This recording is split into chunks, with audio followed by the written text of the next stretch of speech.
आज आमर कौन कौन है देखु प्रथम देखु मो अंडा चटनी कर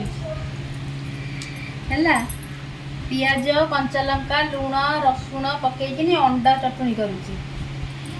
आज आमर माछ भजा म्हणजे फ्राए करछि पियाज बिलाती रसुण हरिका देकी कंचा लंका देकी फ्राए करछि आंब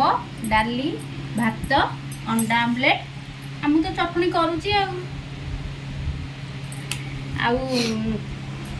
आज आम खाइबा आ कौन करिया